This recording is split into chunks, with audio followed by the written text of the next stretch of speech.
Welcome to WHRO's Weekly Edition. I'm Jordan Christie. And I'm Barry Graham. We highlight the week's news and stories happening all over Hampton Roads. It's the last Friday in April, and we're coming at you with some great stories. Harbor seals are flocking to Hampton Roads, but scientists can't quite figure out why. We'll dive into those details. The fourth director in 2 years has taken over at the Hampton VA, and this is amidst a rocky situation that saw the VA eliminate more vacant positions than any other VA in the country. And thousands of people in Virginia are actively awaiting transplants, but many of them are unaware how donations actually are sorted and assigned to patients.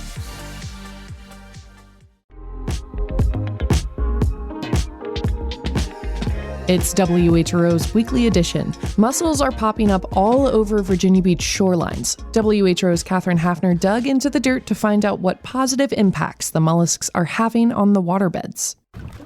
Gentle waves lap along the shoreline in Lynnhaven Bay as Brent James walks through the muck of low tide. He stoops to marsh grasses along the shoreline, fronted by clumps of muddy mollusks. And you can just see that the mussels are just by the bazillions. They're just all woven in there. And that's the best thing in the world. James, with the nonprofit Lynnhaven River Now, says you'd be hard-pressed to find mussels in the area just a few years ago. Now, they're exploding. He says restoration groups have focused on rebuilding oysters, but mussels are taking off without human help. Together, they're powerhouses for cleaning the river. They work in conjunction with the oysters. They're like little partners, little cousins, and are just doing their thing out here. He says it's good news for waterfront homeowners because mussels slow erosion by stabilizing shore grasses. Catherine Hafner, WHRO News. Thousands in Virginia are waiting for organ transplants, but many don't know how donations actually get to recipients. WHRO's Yiqing Wang has more from the company that makes it happen. LifeNet Health is the sole organ procurement organization in Virginia. It works with more than 80 hospitals nationwide to coordinate organ and tissue donations. Doug Wilson with LifeNet says once a patient is declared dead, the hospital steps back. LifeNet takes over, managing the donor and working with transplant teams, sometimes across state lines and even national borders. It's generally not a pleasant time in the family's life together, and it's our responsibility to care for them, be extremely transparent about what their opportunities are, how they can help people, and then to medically and clinically facilitate the logistics of the donation and then ultimately the transplantation. Wilson says the organization handled more than 700 organ transplants last year. Yiqing Wang, WHRO News. Virginia Beach won an initial court challenge to a temporary all-ages curfew meant to address crowds and recent violence.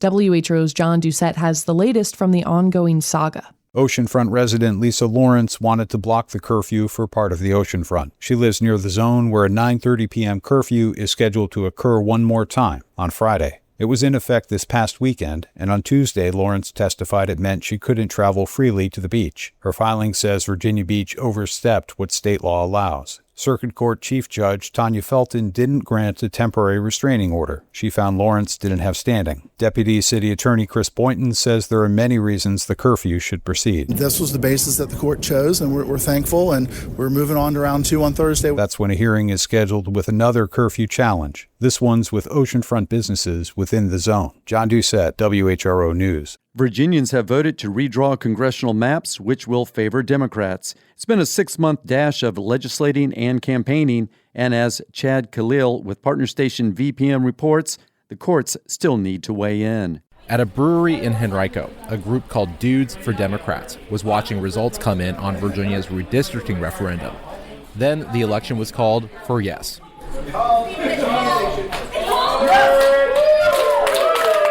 It's likely the closing act for Democrats nationwide against the gerrymandering push that President Trump kicked off last summer. It means that Virginia could swap out 4 of its Republican congressmen for Democrats. In a statement, Speaker of the House Don Scott said Virginians sent a message to Trump.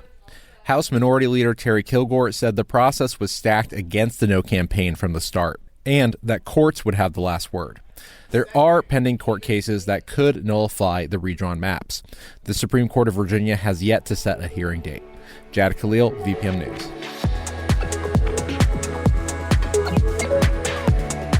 Large animal veterinarians are in drastically short supply in rural areas across Virginia. Dr. Melinda McCall has been a community staple for farmers, ranchers, and homesteaders across central Virginia for more than 2 decades. Christine Cuter with partner station WVTF reports. And a warning, there's a bit of coarse language in this one. Separate a calf from its mother, and you'll hear about it. So they're lactating still, so they're a little bit pissed off because their babies are getting kidnapped just for a minute, while we work them, and then they get put back together. So once we finish, you won't hear a peep, not a peep. It's a freezing cold morning at Mount Ida Farm in Albemarle County, home to 130 mother cows and just as many babies. Chaps wearing farm hands channel uncertain heifers into a holding pen, where McCall and veterinary assistant Becca Ritchie poke them with vaccines, sprinkle them with dewormer, and check their hindquarters. She's pregnant. She's about 2.5. It takes less than 2 minutes per animal, and McCall and Ritchie are pink-cheeked from the effort. 9 times out of 10, they don't kick when you're in their rectum. I just touch and I'm like, I'm here? And they're like, okay. So it's not such a boom. That would be, nobody would want that. Your baby's coming. Agriculture is Virginia's largest private industry. Cattle sales and dairy products are Virginia's second and fourth biggest farm commodities, but large animal veterinarians who tend the food supply, like McCall, are a dying breed. Since 1945, the U.S. has lost 90% of its large animal veterinarians. Of the roughly 133,000 American vets today, just over 3%, about 4,000, work with production animals like McCall does. More than half of McCall's patients are cattle. The rest are sheep, goats, llamas, alpacas, and the occasional hot-tempered pot-bellied pig and agritourism mini-cow. In addition to primary care, McCall treats injuries and infections, does artificial insemination, prescribes and oversees medication, including antibiotics, and educates farmers and veterinary students. It's okay. Hey. She also helps laboring animals, like 36 of Fluvanna County homesteaders over pregnant sheep, who's stamping uncomfortably in her pen. It's she's just not quite dilated yet enough to bring it out of there right now. I think we're going to have to just induce her that or do a C-section on her. In Virginia, recent legislation provided 4 $110,000 grants to large animal veterinarians who work in rural areas. Federal vet school loan repayment and state pipeline programs help too, but the jobs challenges keep many away. All animals, of course, like all humans, don't necessarily get sick, between 9 and 5. Virginia State veterinarian Charlie Broadus works for the Virginia Department of Agriculture and Consumer Services. I don't know any large animal veterinarians that haven't gotten hurt throughout their practice career. It's an issue of wearing out knees and shoulders over a long period of time, as well as the emergency thing that you just never know what's going to happen with a crazy cow or a horse may just bump into the veterinarian that's right next to it and knock somebody down and can get very badly hurt. McCall has broken bones in her fingers to her feet and injured her spine and skull. I think you have to work up to the physicality of this job. People think of the gee whiz injuries you can get, but most of the time, it's the day-to-day little things that the wear and tear on your body that it creates. While 84% of veterinary medicine students are now women, many farmers still expect large animal vets to be men. I always laugh at the men who are standing there waiting on the guy to come, and you're like, what if I said no guy's going to come? What if I said there aren't any guys left to come? Even if that's what you wanted, you couldn't even get that, and they don't know what to say then. After giving 36 a shot to help start contractions, McCall clambers back into her pickup truck with Ritchie, where they'll tabulate the bill, take calls, send texts, and tick off another mile in the 50,000 they'll travel together this year. Reporting from Louisa, I'm Christine Cuter. Still ahead on Weekly Edition, a new website is making hospital prices more transparent for Hampton Roads residents. But first, the fourth director in 2 years has taken over at the Hampton VA.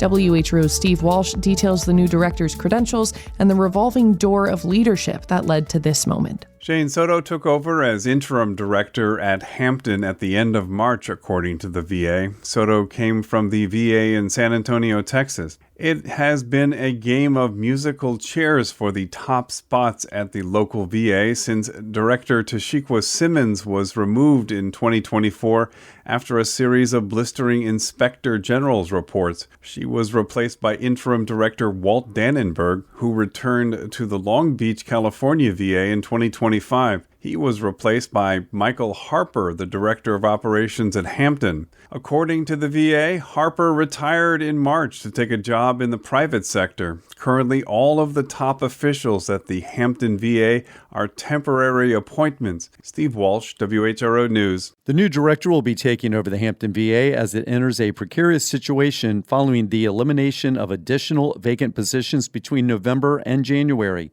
The position cuts were more than any other Veterans Affairs facility in the country. The medical center in the Phoebus section of the city is the only full VA hospital in Hampton Roads, and according to federal data, just over 730 vacancies were eliminated, with cuts including physicians, nurses, and mental health service workers. In December, a leaked memo indicated that the Department of Veterans Affairs had plans to eliminate 35,000 healthcare positions. The Hampton Center has struggled with staffing shortages and leadership turnover in recent years, with former Director Takisa Simmons reassigned in August 2024 after a scathing report by the Office of Inspector General characterized the center with mismanagement. Since then, 3 additional heads have run the facility. More than 200 bird species stop in the Great Dismal Swamp National Wildlife Refuge each spring as they migrate north. WHRO's Catherine Hafner recently joined a walk to try to see some. It's a cool but humid morning shortly after dawn as a couple dozen people swat at mosquitoes and set out along a walking path. Laura May is an avid birder and organizer of the swamp walks. So we're talking in soft voices and we're checking the canal, looking for prothonotary warblers. Just heard a great crested flycatcher in the top of the trees. Before even leaving the parking lot, she hears the hoot of a barred owl. Over the next couple hours, the group caught sight of many birds, including a red-headed woodpecker, and finally, a brief glimpse of the bright yellow prothonotary warbler as it zoomed past. Hey, there's a prothonotary right there flying. Oh, nice, yeah. They also saw some snakes curled among the bushes. Catherine Hafner, WHRO News. Some veterans may face a harder time receiving federal food assistance. The One Big Beautiful Bill Act that Congress passed last year toughens work requirements for veterans who apply for SNAP benefits. From Fairbanks, Alaska, Shelby Herbert reports for the American Homefront Project. Ashley Edgington is the volunteer coordinator for Meals on Wheels in Fairbanks. But on a particularly cold morning, and we're talking -30s, she's making the deliveries herself. You're going to also be driving in immense ice fog today. Just take it slow and steady. Alaska has some of the highest food prices in America. It's also home to the highest share of veterans. And for many of them, those two facts collide at the checkout line.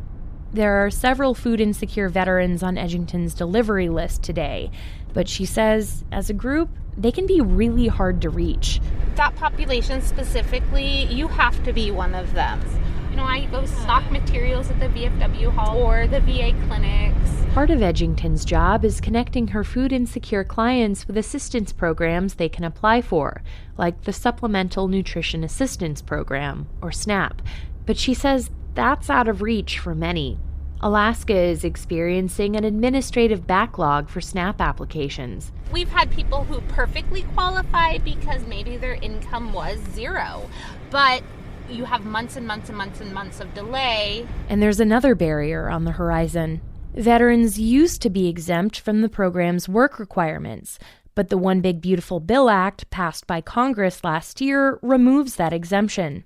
Most SNAP recipients, including veterans, will have to work, volunteer, or study at least 80 hours a month, unless they're pregnant, responsible for a dependent child, or have a documented disability. Nationally, about 8% of veterans participate in SNAP.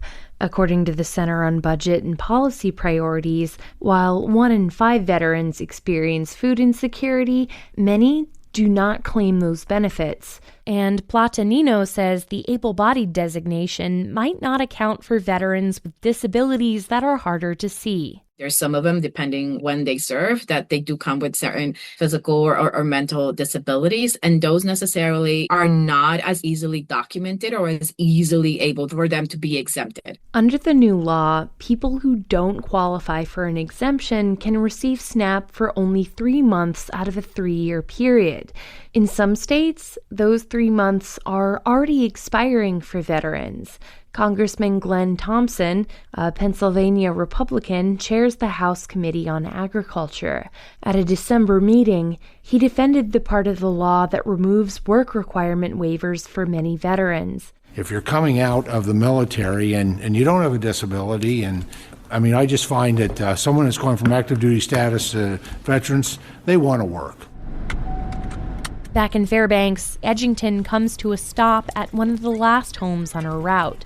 It belongs to an elderly veteran and his wife who signed up for Meals on Wheels because the food bank is too far away from them to safely drive on the frozen roads. They have to drive a 35-mile drive, and the husband's on oxygen, so there's a lot of barriers and layers there. She says she doesn't know what the future holds with the new law, but she urges veterans facing food insecurity to not give up hope and to reach out to local and regional nonprofits for help. Reporting in Fairbanks, I'm Shelby Herbert.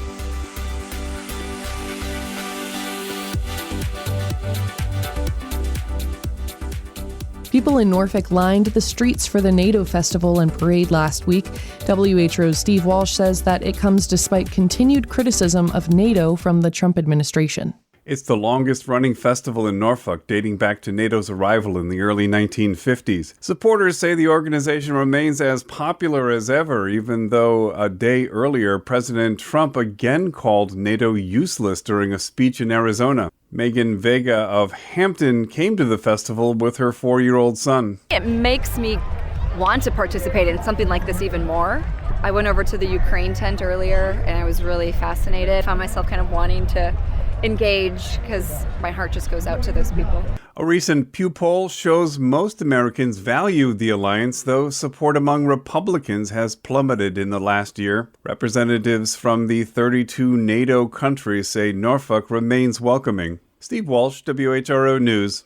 May Pang brings a photography exhibition to Virginia Beach this weekend, April 24th through the 26th. That's sure to spark memories for many John Lennon fans. WHRO's Denise Watson tells us more. It was called The Lost Weekend, yet it lasted 18 months. In the early 1970s, John Lennon's wife, Yoko Ono, set up her husband with their 23-year-old assistant, May Pang. It was a wild ride for Pang, who took hundreds of snapshots that show a more casual side of Lennon. Those photos will be on sale at the Stravitz Sculpture and Fine Arts Gallery, and Pang will be there too, from Friday until Sunday. Pang never dreamed that she'd wind up as Lennon's romantic companion when she talked her way into her first job in 1970. It was a magical time. It really was. It was magical because it was, how do you explain things that just fell into my path? I didn't seek it. It sought me out. The exhibition includes the last photo of Lennon and Paul McCartney and the only photo of Lennon signing the document to dissolve the Beatles. Denise Watson, WHRO News. Freelance writer Vicki L. Friedman contributed to this report. A new website is making hospital prices more transparent in Hampton Roads. WHRO's Yicheng Wang breaks down how it could make payments easier for residents. On hospitalcost.com, users can compare costs across hospitals in Virginia and North Carolina, including cash prices, insurance rates, and estimated out-of-pocket spending. It also lists quality measures like infection rates. Richard Callahan, a Virginia Beach computer engineer, built the tool to help patients make more informed decisions before scheduling care. He says the pricing pattern in Hampton Roads looks different from Northern Virginia, where more hospital systems compete. Because there is that concentration where Sentara have, 10 hospitals in Hampton Roads. So all the prices are pretty much identical, so there's no price shopping leverage. Callahan says some may need to look outside the region for cheaper options. Yicheng Wang, WHRO News. Scientists at Christopher Newport University are investigating a marine mystery. Why are harbor seals flocking to Hampton Roads? WHRO's Katherine Hafner waded into the murky waters to find out. It's a blustery afternoon as Lindsay Johnson and Rick Sherwin carefully walk around the concrete islands of the Chesapeake Bay Bridge Tunnel. Johnson is an environmental science student at Christopher Newport University, and Sherwin is her professor. They're looking down to the rocky outcrops beneath the bridge, currently pummeled by strong waves, searching for harbor seals. They can get, hidden to the cracks, so it's hard to see from certain angles. More than an hour goes by with no luck. Then they see a silvery flash in the water. Rounding the corner, a dark speck appears on the horizon, then a few more. One sticking his nose up right there, his head's out of the water. They're seals, calmly bouncing in the bay. They kind of bob around like bowling pins. This trip to the bridge tunnel is part of a years-long project to learn more about harbor seals in Hampton Roads. Harbor seals started consistently coming here during winter a few decades ago, but their numbers have grown in recent years. Professor Sherwin says scientists don't really know why. This is a new phenomenon. It's relatively consistent now. The numbers continue to climb, and they reliably use the same places. The research project began several years ago with Michelle Bordeaux, then a master's student at CNU, interning with the Navy's Marine Mammal Program. The Navy was interested in monitoring how harbor seals move near its many bases and training facilities in Hampton Roads. Officials tagged some seals and set up infrared cameras to watch them. Bordeaux says she got curious about the animals' behavior, like what they do at night. There's all sorts of questions that are unknowns about what the seals are doing here. Atlantic harbor seals are adapted for cold water. They breed up in Canada and Maine and migrate south to New England for winter. But more have been coming farther south to the Chesapeake Bay. They haul out or lounge on eastern shore beaches and rocks around the bridge tunnel. Sometimes they foray down to Virginia Beach. Scientists have plenty of theories about why this is happening, like harbor seals being driven south by competition with gray seals, which sometimes eat their pups. Sherwin says climate change is likely a big factor, but it's not clear exactly how. Theoretically, warming temperatures would drive seals north, but maybe they're testing and expanding their limits. When things change a lot and change quickly, it does provide new opportunities as well as challenges. And so this may be related to climates changing, but allowing animals, a small number, to do something that's different from what they did historically. Bordeaux suspects sea level rise could also play a role by swamping some of the shoreline that seals use to rest. She says the best way to figure out what's going on is just continue monitoring them and just observe patterns over long periods of time. That's where Johnson comes in. She's taking over the research and starting to incorporate a citizen science approach. That's partly because the Navy's monitoring cameras are going away because of budget cuts. Johnson wants to collect anecdotes from people out on the water, like anglers and boat tour operators. That will help get a better idea of where the seals are in the water and where they're going when they're not resting on land. No matter the reason, it's a good thing to see harbor seals. They like clean water with plenty of food, and they seem to love it here. Katherine Hafner, WHRO News. You've been listening to WHRO's Weekly Edition. We had help today from WHRO's John Doucette, Vicki L. Friedman, Katherine Hafner, Steve Walsh, Iching Wang, and Denise Watson. VPN's Chad Khalil, WVTF's Christine Cuter, and Shelby Herbert with the American Homefront Project. Also, Connor Worley, who produced today's show.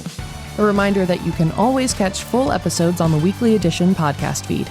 You can get your news updates at WHRO.org and the WHRO Reports podcast feed.